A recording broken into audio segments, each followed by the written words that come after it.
Hello, is the webinar host here? Yes.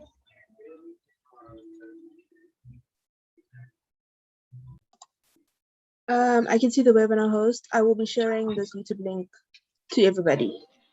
Awesome.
Good afternoon to the lecturers, students, and guests to Stadio University.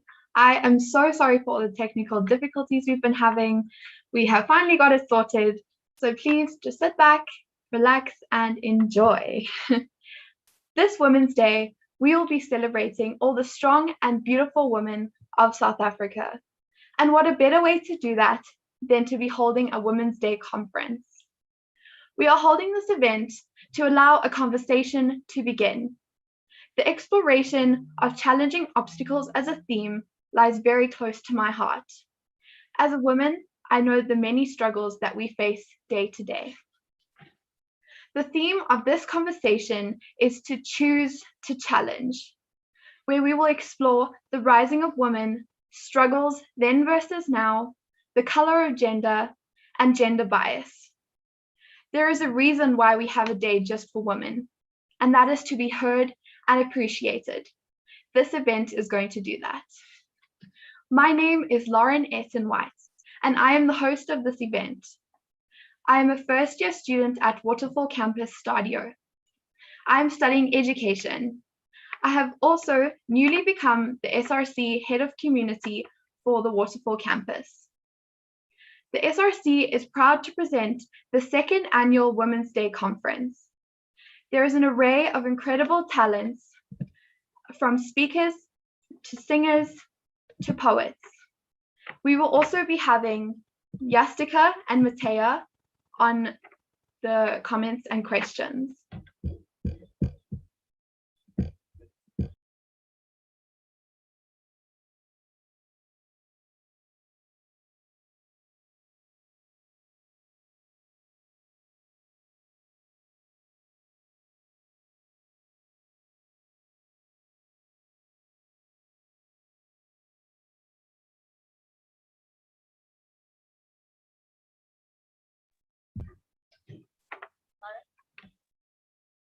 Thank you so much for your patience.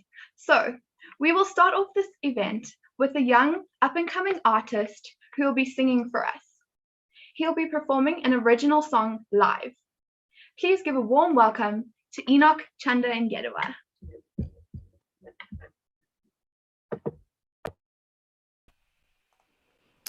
Hi everyone, my name is Enoch. I am a second-year computer science student at WITS, and I'm going to be performing a few songs for you guys today. These songs are a thank you and a celebration to almost all the important women in my life who have a special place in my heart. So I hope you guys enjoy it, and yeah, here we go. This first song is called Stick Around.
Just like the sea, yeah. I know she's the one. I can tell by the way my knees get weak. She's around, but butterflies keep me upset.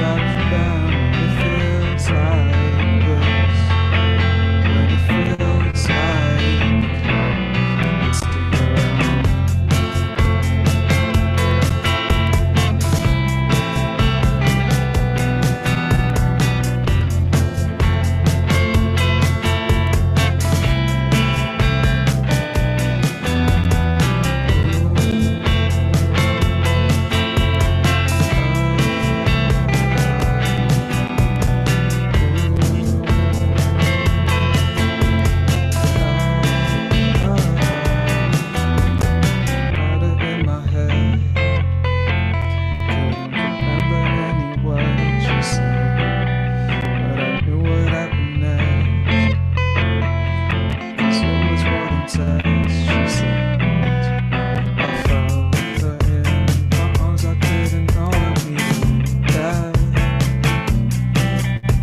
She said, I'm what she wants to know, never turn back.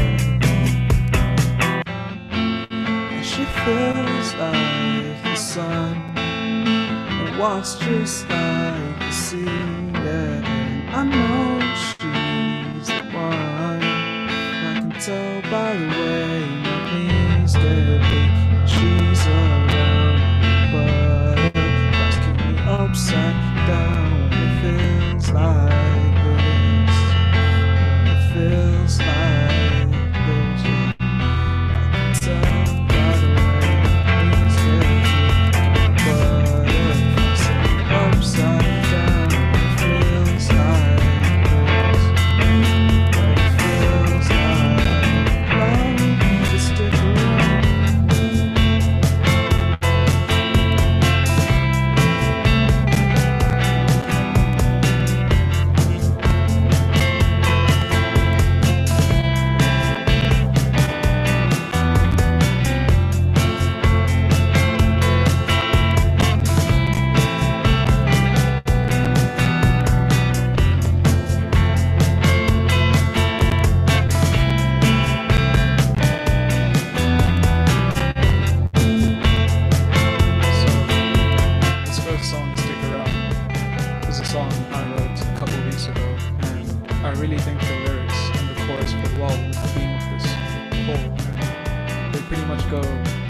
Like the sun and walks like the sea. And I think it's quite a beautiful metaphor that I had to describe women, because it's like we're born like the sun, like that soft, caring tenderness that's commonly associated with women. But then contrasting that with the sea, the ocean, which when you look at it is really beautiful, but you also know the ocean is extremely powerful.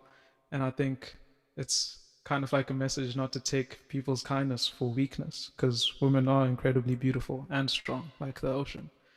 So yeah, the second song is a song called Afternoon, which is from my EP. It's a rap song, and it's about fitting in and molding into an environment that isn't necessarily suited with who you are and your identity. And I think that's something a lot of women can identify with, especially working in male-dominated fields. So this song goes like this.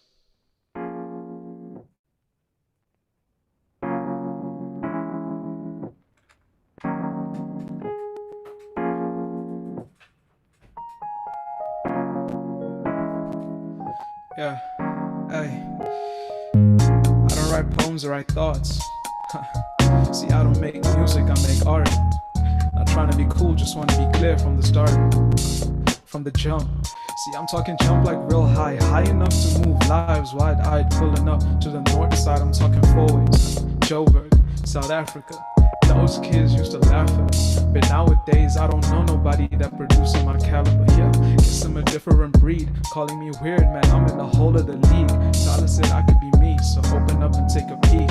I'm sliding in my ocean, time and time again, hoping I could find the thing that isn't so simple but honoring, something that I can say honestly. Forget me, forgot, and said that I wanted, so I'ma go get it. So it's what you heard, I'm trying to be first, so homie, I'm sliding in my ocean, time and time again, hoping I could find the thing that isn't so simple but honoring, something that I can say honestly. Forget me, forgot, and said that I wanted, so I'ma go get it. So it's what you heard, I'm trying to be first, and it be like boredom, I'm bodying everybody in my borders and pimple popping pretty poses who flip flop like Motorola's with 3 stripes or a check. Big diamonds, I want ice on my neck. Cuban links in the two-tone Patek. Federal wrist with my like I really couldn't care less. Like old habits die hard. It takes a lot to make a new start. But practice patience over sitting and waiting. Create the space you want to stay in. Then the last. Matter of fact, I'll hit you back, cause I still gotta prove what I'm talking about in my raps. So I'm sliding in my ocean, time and time again, hoping I could find a thing that isn't so simple but honoring, just something that I can say honestly. Forget me, forgot, and I said that I wanted, so I'ma go get it. So it's what you heard, I'm trying to be first, homie. I'm sliding in my ocean, time and time again, hoping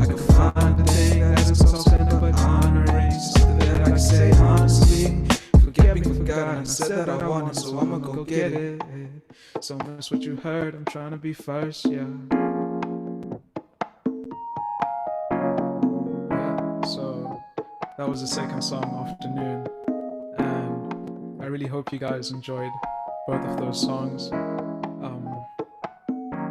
Yeah, I really hope you enjoy them, and I hope you have a great Women's Day today and tomorrow, because it's so good you deserve it twice. Yeah, so that's been me, and I'd like to hand over to the next person. Thank you so much.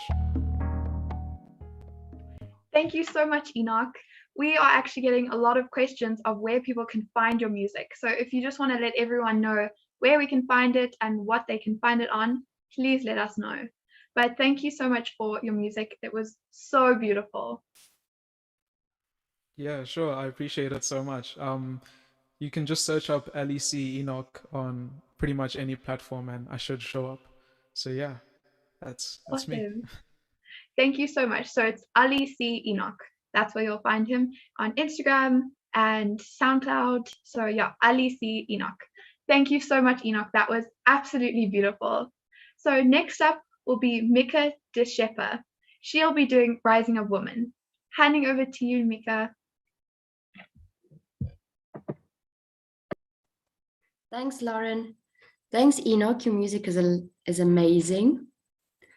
All right, so I'm going to be talking about the Rising of Women and why is the 9th of August celebrated as Women's Day.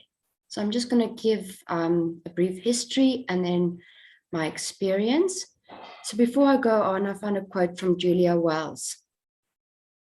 When it was women who resisted, it was because the crisis reached into its inner sanctum of home and family life. Each of these episodes reflects a time when women themselves were directly and negatively affected by shifts in application of past laws. So I'm just going to take you back a bit to anti-past campaigns that actually started in 1910, and there was an uprising in 1913 in Bloemfontein, where the women, African women, actually moved from the reserves to towns looking for a better life, basically for bread and butter to keep their families alive.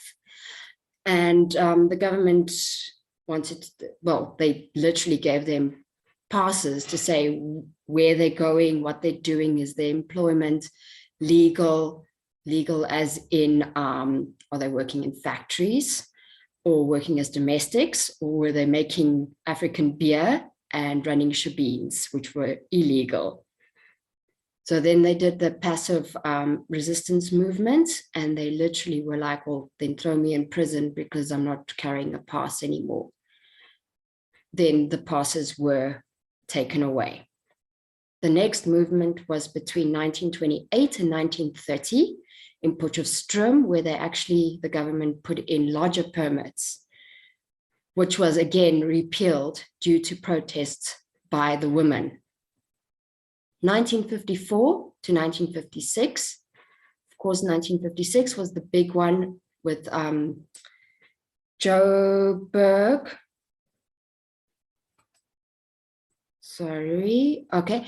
It was Joburg and Pretoria where the protests happened for protests against the past laws. So 20,000 women marched the union buildings on the 9th of August, 1956, with 1,000 signatures on the petition.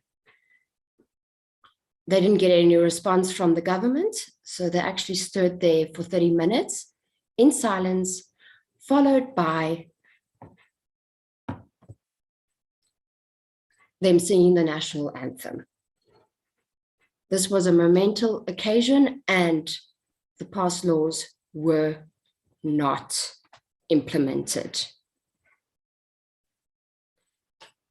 There was a song that they sang, so it runs the song composed to mark the historic occasion. Stratum, you have tampered with the wrong woman. You have struck a rock. And that was the main event of 1956, and that's why we celebrate Women's Day to this day on the 9th of August, well, 2021. So just a quote from my side: women are the nurturers, the carers, but over and above, they need to be the negotiators, the diplomats, and the reasoners. Because have you ever tried to reason, negotiate with a 2-year-old? Some past experience from my side, all right. When I went to school, I was 11 years old and I decided to shave my hair. This was seen as, what the hell did you do, kind of thing. And I was asked many questions. I was looked at funny and everything. And I just kind of shrugged it off. I just said, well, I wanted to do it. And I've shaved my hair ever since. Then I went after school, I went to work on the cruise ships, which is male dominated. So lots of testosterone on the ships. And as I left, so I was on the ships for about 7 years on and off. My last contract, we actually had a female in the engine room and we had females on the bridge. And we actually, on a previous ship, we actually had female captain. So that is my experience. I'm so glad everyone could listen. Thank you so much. Have a great Women's Day, all the ladies out there. That is me.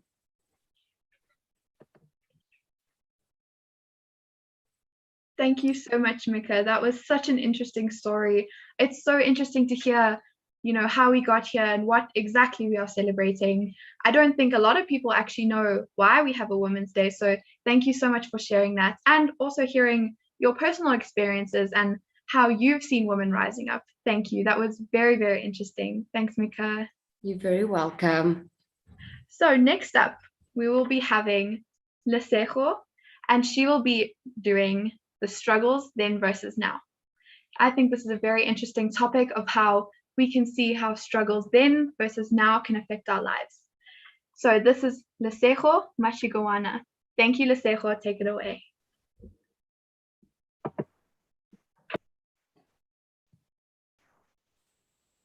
Hi everybody. My name is Lesego. My surname Mashokwana. I am a PA, and I chose struggles now, then versus now, because I feel like it's important for everyone to know, where do people who are now on top and the ones that we look up to, where do they come from? I mean, there's no one I feel like that's here on earth that hasn't experienced a struggle, be it financially, be it you struggle health-wise, you struggle to conceive, you struggle to you struggle with your self-esteem as well. I think many of us women go through that, and sometimes, honestly, I don't want to lie, and make it sound like, oh my goodness, I've been living the best life. Being a PA and owning 2 businesses has been a struggle. Go the routine. I literally cried the whole week. I cried the whole week because I felt like I was not giving enough. And then until I understood that sometimes as women, we fight with ourselves, like mentally, because also remember that usually women, we have a timeline that at this age, it's 23, I'd be married to doctor, or I'd be married to this and this, without understanding that things don't always work out at your time, and it's okay. Whenever you do conquer those things, it's okay. So I chose struggles because struggles, honestly, they're the reason that I am here. They've literally molded my character. I feel like struggles are always there to lead you to your final destination. Because with struggles, I feel like that if we didn't have struggles, I mean, would we be having people that we look up to if we didn't have struggles? So struggles are always there to shape you. They're never there to destroy you as a person, no matter how hard it is. They're never there to destroy you. So then versus now, if you were struggling then, when you look into that moment, you feel like, oh my goodness, I'm going through the most. I am not myself. I feel like everything's like falling down on me. And then now you just have like a whole different perspective. like a whole different perspective. So that's the beauty about when you look back and you realize that your struggles actually help you to mature, so that when you encounter more struggles in life, you have like a different mindset. Your whole perspective changes. So struggles are always there to actually lead you to your final destination, and you actually find yourself within struggles. You do find yourself. What was the most important part for me was that I got to find God, on a whole perspective, different level. Not how my parents used to tell me, this is God is like this and like this, but for myself. So I'd like to tell to everyone, since I know the youth, especially the youth, we go through a lot of mental depression and there's suicides and all that. I just wanted to let you guys know that struggles are always there to help us. Yeah, no matter how hard they are, it's always there to make us tough. And we need to embrace that.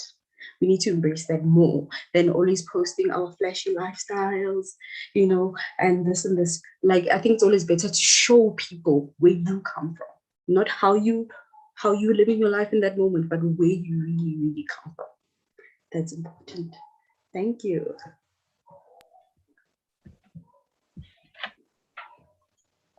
Thank you so much, Lesego. That is so true.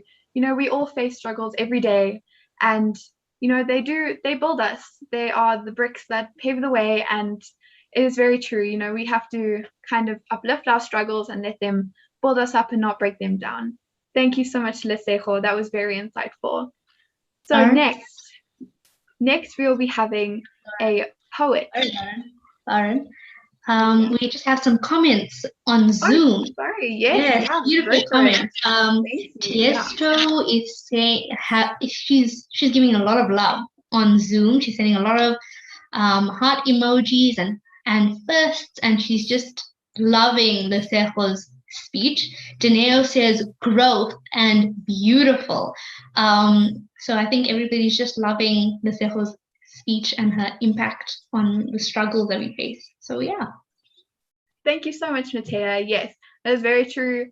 Growth is the key to life, and you can only do that by having struggles to build on. So yes, that is so true. Thank you so much, Matea. So next we'll be having an actual poet to read to us, which is so incredible. The first time I read her poem, it brought me to tears. So I definitely think this will be an incredible poem for you all to hear. So it will be Ntukozo, and she'll be doing her poem for us. Let me just get that slide for everybody. So yeah, she'll be doing a poem for us. So Ntukozo, take it away. Thank you, Lauren. Hello, everyone. My name is Ntokozo Kumalo, and I am a poet. Today, I'm going to be saying a piece for you titled The Tales of a Feminine Power. Here it goes. I speak of a wombed man, the kind of man whose hips do not only show lust, her inner thighs pillows for a newborn to lay thy head. I scream loudly and proudly as I speak of this portal of life. Her worth is not just with birth giving, she is a powerful feminine human energy. I speak of a woman. Her love lost in a loveless world, an egotistical man holds her hand and tells her she loves her. I scream loudly and sadly for the he-man trying to end her existence. Do not kill her. Do you not see that she is the portal of life? Her chematic womb of life holds the generation of tomorrow. I speak of a warrior. I'm here telling stories about a different kind of being, a light soul, pure enough to heal anybody, pure enough to break herself, to fix another, then fix herself to heal another. I speak of a warrior. Although today she is strong enough to stand, although today she is healing me and you, somebody said she is a rock. But the secret is she's actually broken. Love her more, hold her a little bit more and show her, spare her life. I speak of a womb man. And that is me, stage name The Blackberry. I am your poet. Thank you.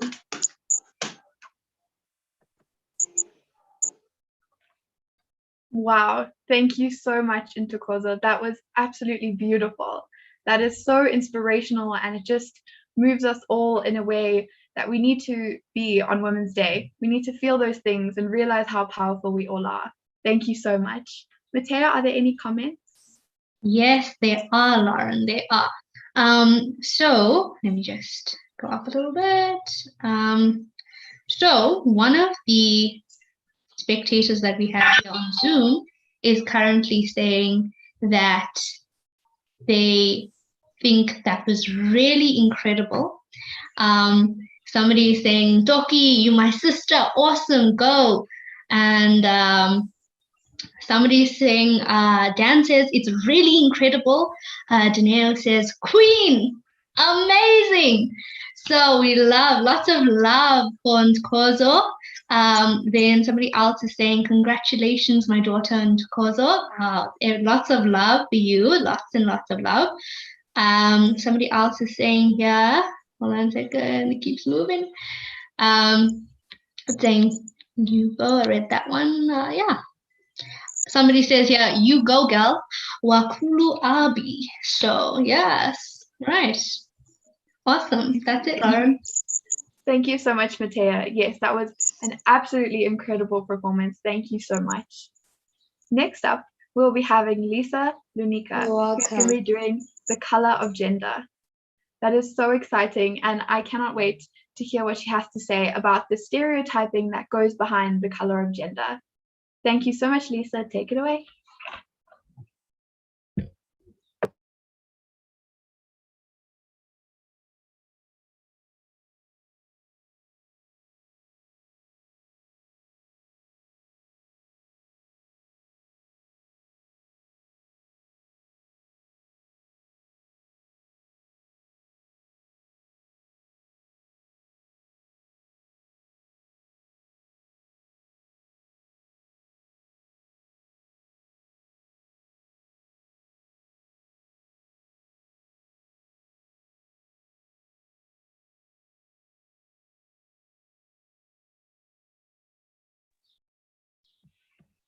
So Lisa seems to be having some technical difficulties. That seems to be the theme of today. So we're just going to move on.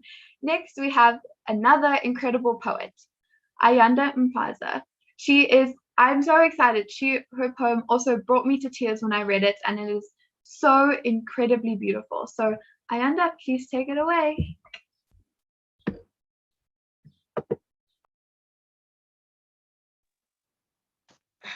you go. Hi, everyone. Happy Women's Day to every woman out there. My name is Ayanda. I am a poet, all-around creator, and this poem is called Power. So I hope you enjoy it. Nike said, just do it. But even that statement wasn't enough to create a replacement, felt like a misplacement, couldn't even make a commitment. So I turned to what I knew most, my own judgment. So I made an arrangement to look up to my motivators who told me that all I needed was determination and hard work. So I drank from that cup and took off the captain cap of my ship and proceeded to wonder why we kept having shipwreck every time and I wasn't in control. See, I'm not playing. This is not a game. Advancing to the next level is hard. Neither anyone nor no one can make you thrive but you. Yes, it will never be easy because easy comes and easy goes. So like a phoenix, I rose. Not even in every walk will you see a rose. But I tell you, when you come close, you will see the light. No more woes. But I froze. Remember, it's okay to be in your lows. Do me a favor next time and pose. Because the next time, all you'll see is Lily Rose. You'll understand your power. For now, take a plate of food or take it easy. I know you need Powerade. Believe me, first you got to drink a lot of Gatorade because this time you're here to stay. Warrior, it's game. So after 222 words, give or take, what I'm trying to say is that it's your moment to take control. Be the conductor to your own music. Play the instrument that is in your alignment. Don't put any adjustment to try and fit in people's comments. You don't need their compliments. It's your achievement, your assessment. Protect and guide it like a mother that will go above and beyond to protect their child. Be hungry for your success. Feed yourself and gain back your power. Thank you.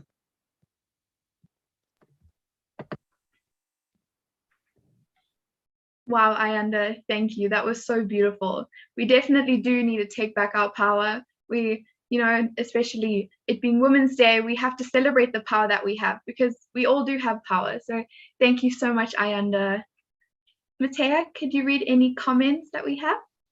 Of course, Ayanda, girl, this comment right here in the chat. They are lighting up for you, girl. They are lighting up. Somebody is complimenting you very nicely. The person's name is Lenny, and they are saying, Ayanda, you are so beautiful. So before you even started, somebody already is complimenting your beautiful appearance, and they sent a lot of heart emojis. They sent a lot of bomb emojis as well, because you are the bomb and it was fire. Right. So Dan says that was so awesome. Lenny again says power. Absolutely. It was powerful. Jessica says it was so good. Lenny again is saying right. Yes. Okay. Then Daneo says, shine, babes. You're a warrior. Yes. Then Lenny again says very, very. Right. They say so artistic. Daneo says powerful. And then we have, okay, I gave you an applaud hand. I had to go and applaud on the comments, even though I'm right here. But Lenny's asking, where do we find you? What's your handle? Are you on Instagram? Everybody's asking. So just let us know so we can give the people what they want. Thank you very much, everyone. So you can find me on Instagram at afro.poetic.aya. So you can find me on Instagram, and you can find me on Facebook as Alpha Rita, as in ALFA Rita. Thank you. All right, thank you. So we have some YouTube comments. From Ranzu, supports, loved Ayanda's poem. One from, I think it is Sarah, she says, wow, with the heart eyes emoji. And powerful, then Sandy says, wow, powerful Ayanda. Thank you so much. Thank you. Yeah, those comments are very accurate. That was so powerful, so moving. Thank you so much, Ayanda. We really appreciate that. So next up, we are going to go into our gender bias. So we're going to be having a whole segment on gender bias. I think this is a very powerful topic, and it's something that we need to get many perspectives on, because that is something that varies from person to person. So we'll be starting off with Jessica Gordon. She'll be telling us all about her gender bias in the place that she is. Thank you, Jessica. Take it away. Hi, guys. So as Lauren said, my name is Jessica. I am a second-year medical student. And yeah, I'm just gonna put it out there that because of the online learning, we haven't really been on campus a lot to experience these things, but I will say from what I do know. So I was fortunate enough to grow up in a home with both of my parents as doctors. And as such, I've been fortunate enough to hear the stories on how things used to be, and then be able to compare this to how things are now. So my mom always tells a story of a male professor that she had who would wear a tie with the acronym SWORD on it, SAWD. And shockingly enough, that stood for Society Against Women Doctors. And the presupposition was that female doctors would study for the allotted years, become doctors for a short time, and then ditch medicine to pursue the life of a homemaker and a caretaker. And while there is nothing wrong with that, it was believed by male doctors that women were simply, taking up space in medical school. And so that being said, my mom and dad's class of 1994 was the first medical school class at Wits to graduate more females than males, which was a momentous and quite groundbreaking occasion. So the Washington Post published an article in 2019, and obviously this information pertains to the USA, but these trends can be seen around the world, that for the first time, women make up the majority of students in US medical schools. In 2019, 50.5% of medical school students were women and 49.4% were men. In the medical profession overall, male doctors still outnumber female doctors 64% to 36%. And so the stats about doctors represent the biases that exist from previous generations. But obviously, as we begin to acquire more female medical graduates, so too will we be able to witness a shift in the professional medical field. So to give credit where it is due, from what I have realized, institutionalized biases within the university setting are minimal. However, personal biases are still very much prevalent. My friend tells a story of how she was in a physics lab last year. She put forth an idea and was ignored by her male colleagues, only to have her own idea re-explained to her, and then that idea coming from a male was met with applause, mansplaining. And the focus has shifted, and we see this now, the focus has shifted from the institutionalized, where gender bias actually used to come from, the leadership levels, to the personal, where it's people's own ideas that are influencing the ways that they think and the things that they say. And so another area where personal biases are prevalent is in the assumptions of patients that, and obviously this is not all patients, but in the assumptions of patients that male staff are doctors and female staff are nurses. And while we respect nurses greatly, the mindset behind the assumption is what is a little bit perturbing. The idea that the power of diagnosis and clinical expertise lies solely in the hands of males. And so instead of, while it does help to address these problems at the level of university governance, we really need to be tackling and addressing these issues amongst one another. So just with regards to changes being made towards inclusivity, leaps and bounds have really been made over the past few decades to usher in a sense of inclusivity and equal representation. Annual conferences are held by university societies which speak about women in medicine. And female doctors who have experience in their fields come together to share their stories, detailing both the challenges and the advances that they're exposed to daily. And so this all being said, while a lot of work has been done in eradicating, the biases of the past, there is still much to do. And a quote by Hippocrates, known as the father of medicine, says, "Wherever the art of medicine is loved, there is also a love of humanity." And so if women are capable of loving medicine and by extension loving humanity, there is no reason that we too cannot be great healthcare professionals. Thanks.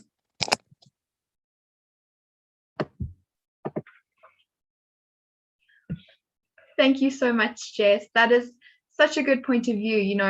I don't know much about how women are in the medical field and how we get treated, and it's just crazy to hear some of the stories. I can't believe that. It's crazy how times have changed and how things aren't the same. Women are a lot more respected, and it's great to see us moving up in the medical field, especially. Matea and Jessica, do we have any comments?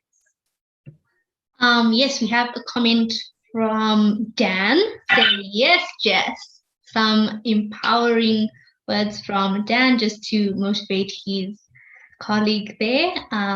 Yeah, that's just from Zoom. How about you, Jessica?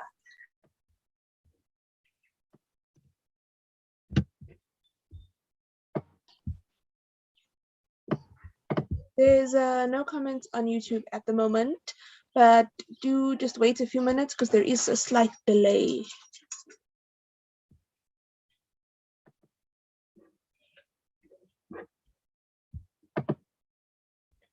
No, I really enjoyed that. I think it's it's so interesting that I just can't believe how things have changed, you know, especially with the lecturer wearing that tie of doctors against women doctors. Like, I find that crazy how they wouldn't want women doctors in their fields. You know, women are incredible, men are incredible, but I don't see why we should be put down for our gender. So that is just crazy to me. So is there anything in the comments, Jessica?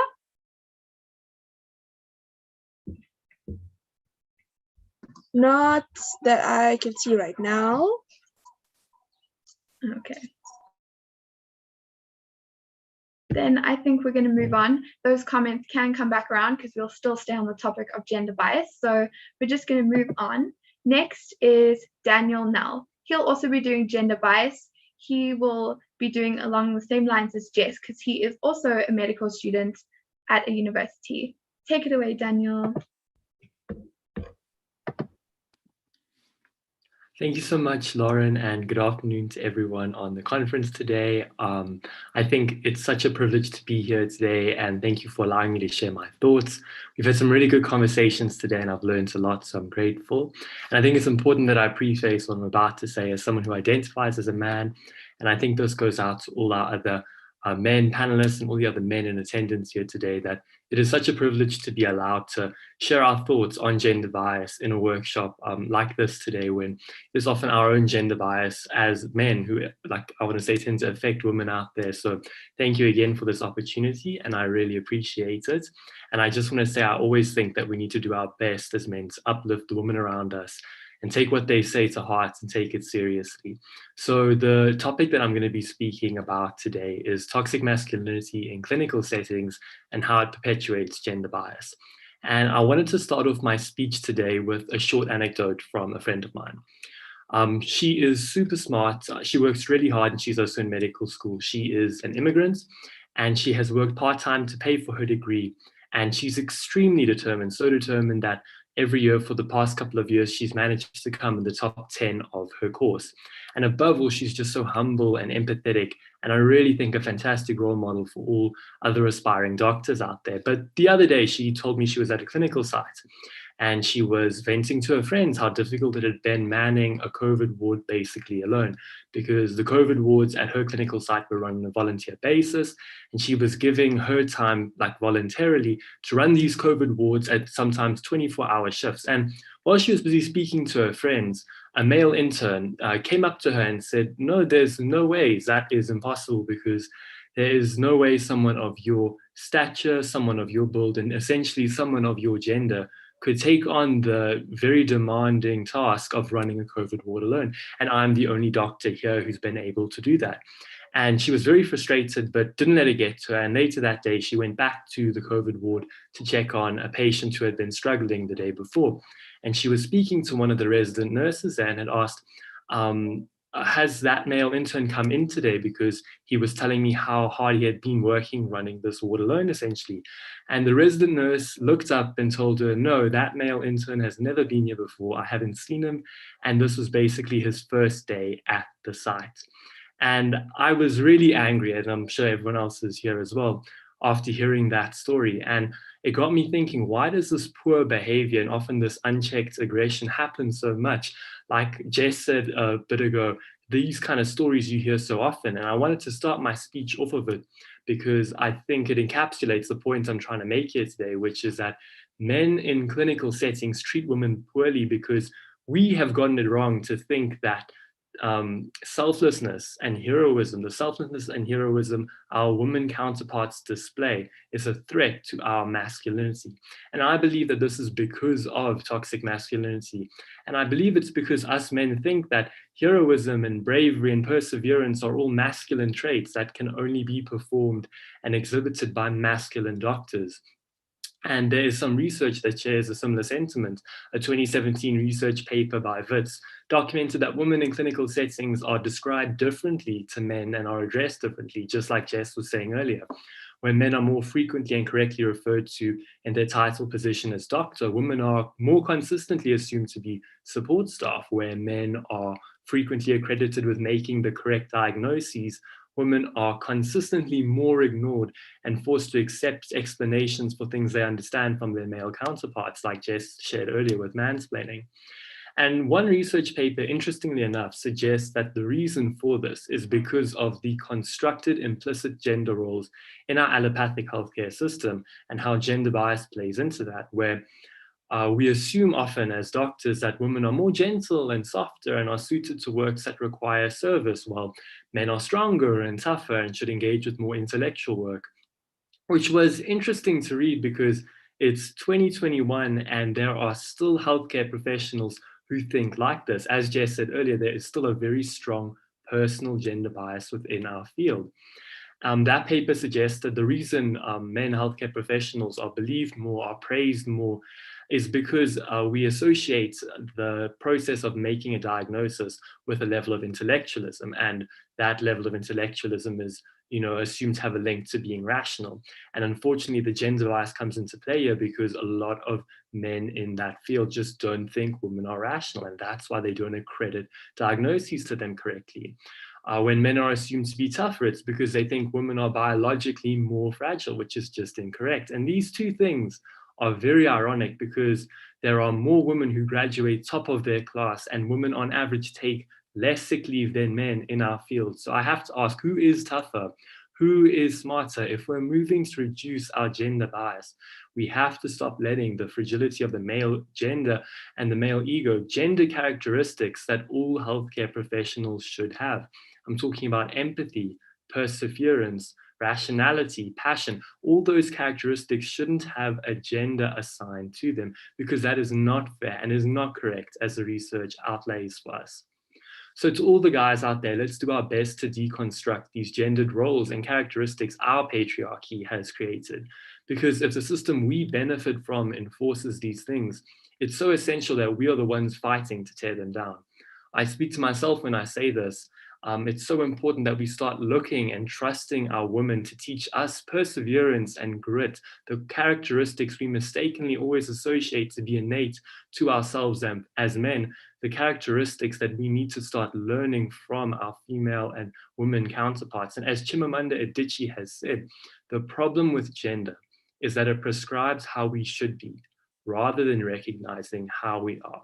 So let's be tough when we need to be tough, and gentle when we need to be gentle. Let's recognize the bias patriarchy has created, and most importantly, let's stop gendering the way we deliver healthcare. Because if we care about healthcare and we care about the work in our fields, we need to remember that there is no progress where there is no unity, and where there is division, there is always bias. Thank you so much.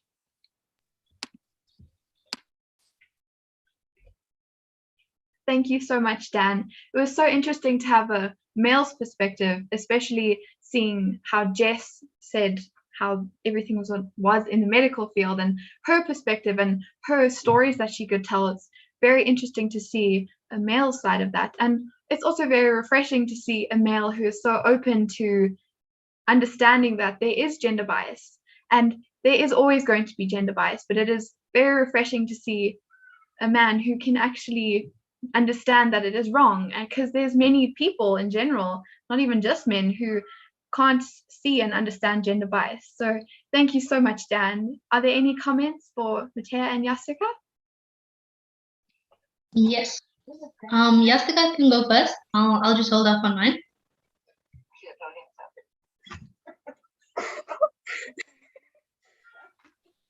Okay. Nothing from YouTube. Okay, awesome. All right. Well, Dan, you seem to have triggered some questionings here. So that's awesome. Ayanda asks both you and Jess, how do you think men and women can come together and break the stigma? So that is a question for both Dan and Jess. I would love to hear Jess's opinion on this before I share mine, if that's okay. So I think that's a really good question. And I think that it goes about, you know, almost recognizing now that the problem is, as both Dan and I said, a very personal one, and it's at the level of like people's mindsets. And so I think that, and this is going to sound like probably quite cliche, but I think that you can never go wrong with accountability. And so if we are constantly, educating ourselves about the divisions and the gaps that almost exist between males and females in the medical fields, then we can be better equipped to call one another out when we engage in acts that perpetuate this thinking and this behavior. And literally all it takes is like, you might think like, how's that even going to make a difference? But like, all it takes is one person to call out their friend for looking down on women.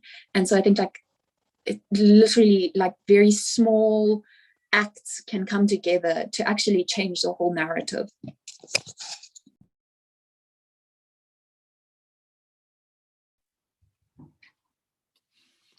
Thank you, Jess. Yeah, I really agree with what Jess said. And I think addressing that personal bias is really where we will make a lot of strides to improve. But I also want to say that I think because a lot of the personal bias rests on men's shoulders, because we have been the ones who've created this bias and perpetuated it, I think it's so important that we are the ones to start doing the work. And like Jess said, those small things, those practical things of trying not to mansplain, not interrupting women, trying to, not be aggressive in clinical interactions, and believing women and looking to them for leadership. And I really do think it is a very basic thing that all of us should try and do. And it's a learning experience. And I think, we will all make mistakes moving forward. I don't think anyone should pretend to be perfect. I definitely don't want to think like that. And I think that just being open and accountable and honest, like Jess said, is a really good and realistic way to move forward with addressing biases. And I think trying to empower women in terms of believing their leadership, trusting in their leadership, and looking to them to make decisions and to lead us is always a good way to start. So yeah.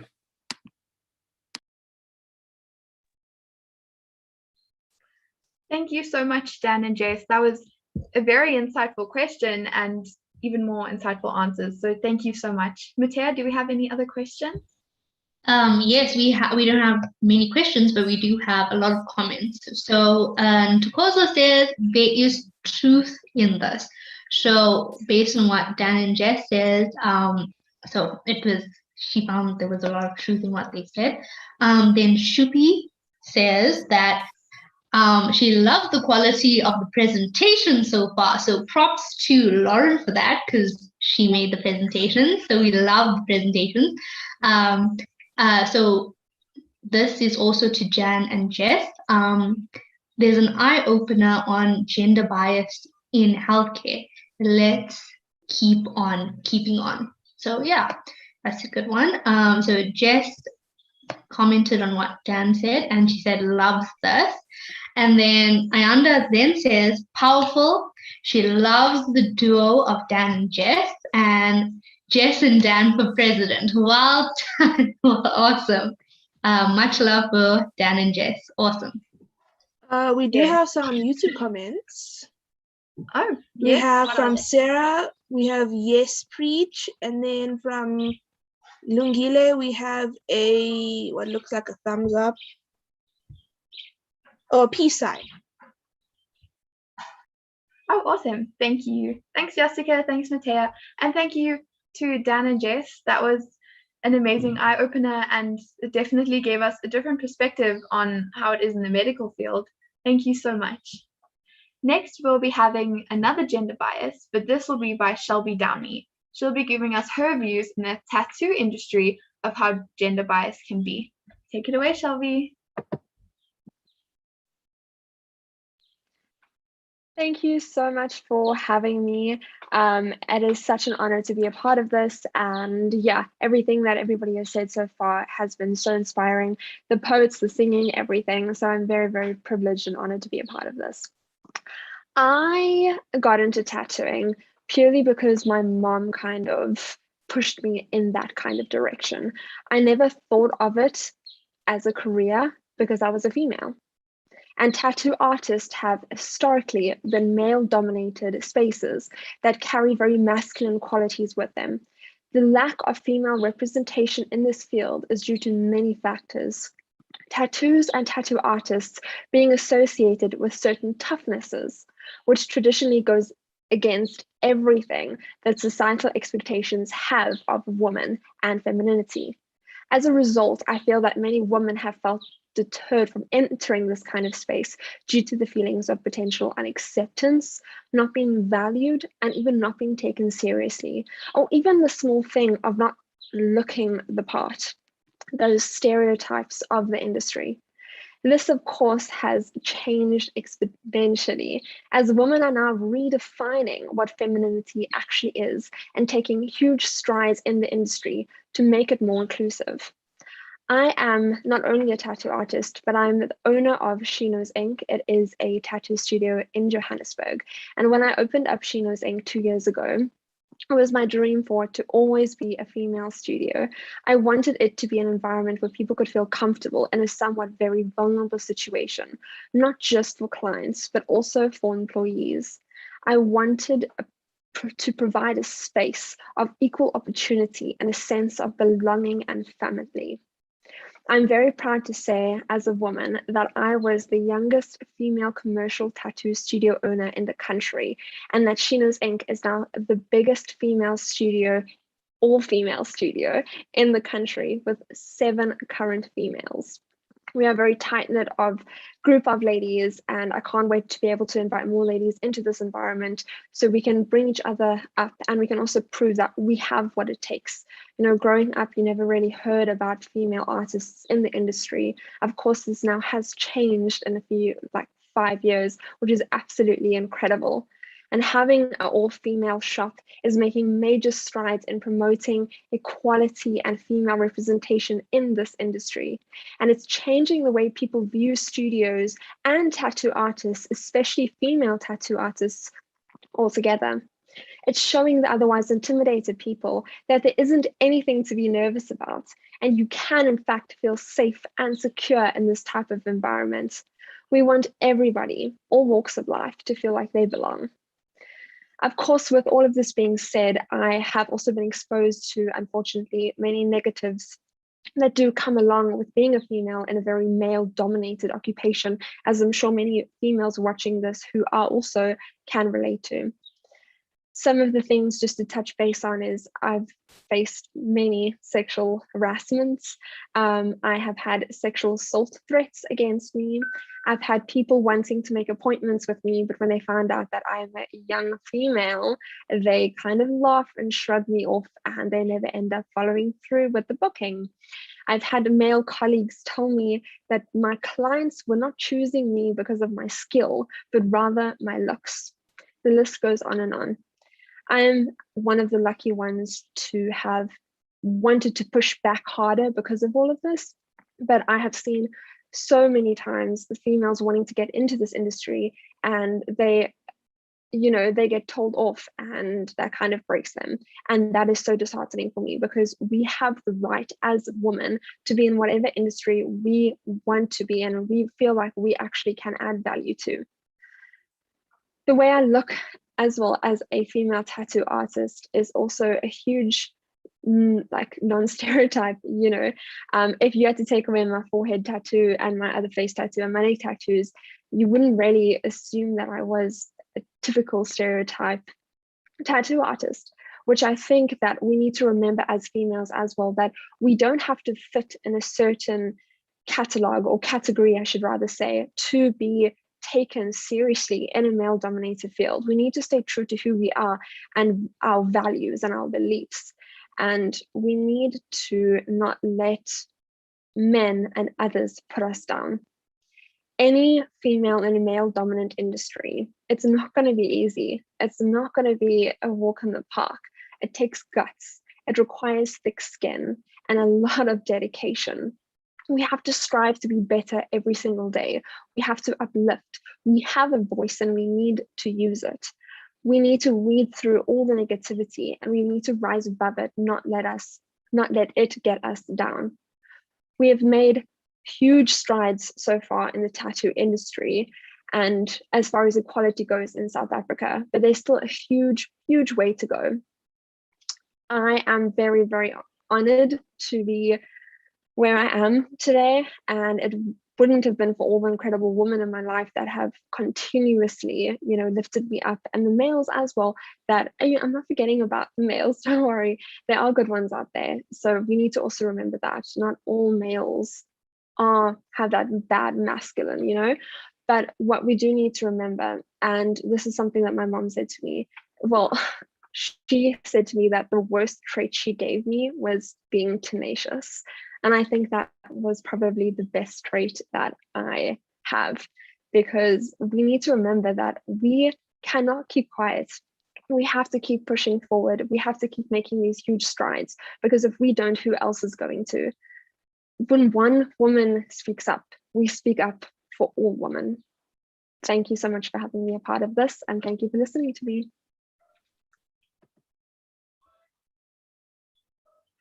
Thank you so much, Shelby. That is such a good point. You know, just one voice can foreshadow a whole movement.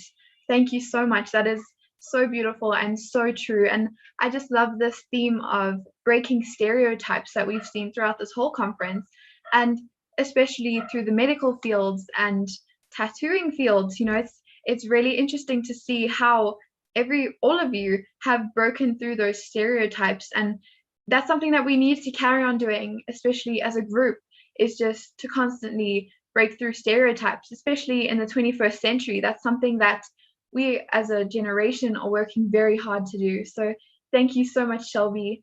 Are there any comments in the section?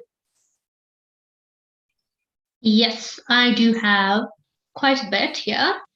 Okay, so Nkwoza says, power to women in the tattoo industry. Daneo says, congratulations, Shelby. I know that's right.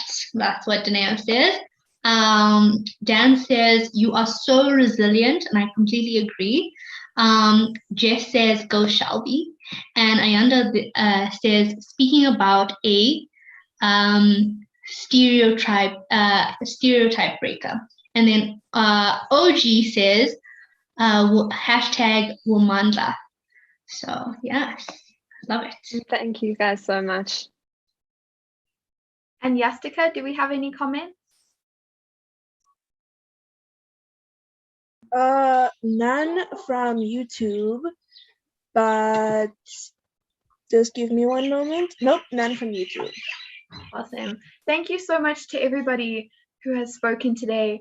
Everything you've said has just been so inspirational and has given all of us a completely different view of how Women's Day should be celebrated, because we are powerful and we can overcome stereotypes and anything that's put in our path, as long as we just keep our voices loud and we keep pushing. Thank you so much to everybody, and I'm handing over to Matea.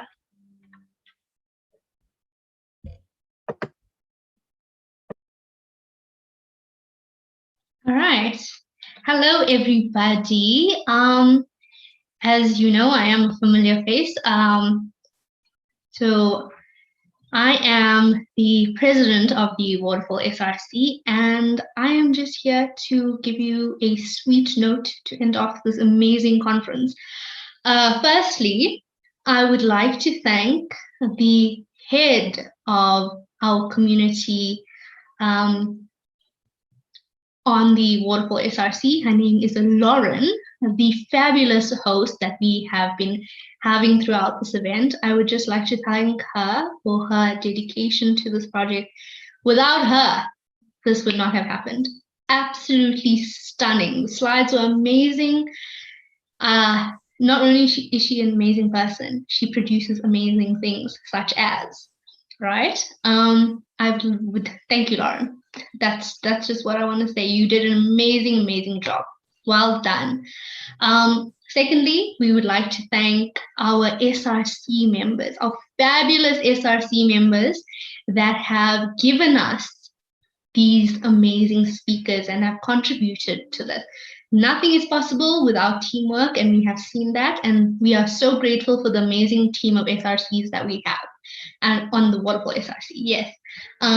Also, I would like to thank each and every speaker, poet, singer that has come out today and inspired us with your words, your singing, everything. You have truly given us some food for thought, and we will always be grateful for your input in this amazing conference. So as you all know, this is our second Women's Day conference. And I think the reason that we have this conference is not only to empower women, it is basically to show that we need to break these chains. I know Dan said that there is no progress without unity. And I truly believe that, because through everybody's speech or everything that they had to say, we all are focusing on that final destination. We are looking at ourselves and how we can develop ourselves holistically. So I think that negative attributes towards the nurturing characteristics of us as females, that needs to be demolished, as many of the speakers have said. As women, we obviously need to understand our power, and we need to just show a little gratitude to how women have progressed. And we see that in the male-dominated industries, that women are progressing, and there is some momentum in their step nowadays in comparison to how it was. And I really think these conferences just help us with that. And it creates that empowerment and those gestures, and it just reminds us that we are progressing and we're not stagnated.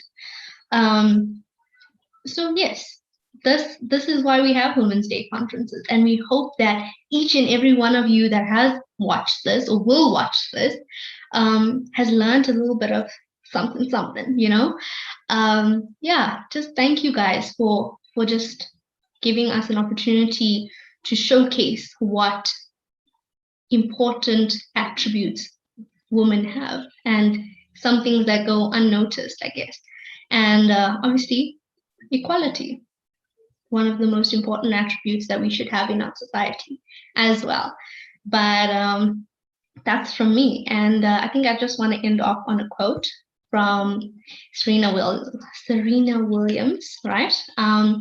Every woman's success should be an inspiration to another. We're strongest when we cheer each other on. Right. So I think I just want to end off on that. And thank you so much, everybody. Thank you. Thank you so much, Matea. Yes, I really want to thank everybody for coming out, and for all our incredible performers who sung and read and spoke. It was so incredibly inspirational and beautiful, and it's definitely how we all should be celebrating our Women's Day, by uplifting and, you know, encouraging each other to speak and be ourselves. And thank you so much. And thank you to Yastika and Matea for helping me with this conference. Definitely couldn't have done it without anybody in the SRC. Everybody put their hands in and helped me, and thank you to everybody. And yes, thank you for coming out to our listeners. And I'm so sorry for all the technical difficulties, but we finally got it, and I'm so glad that we could have you all here to listen. And yes, thank you to everybody, and thanks for coming out. Thanks, everyone.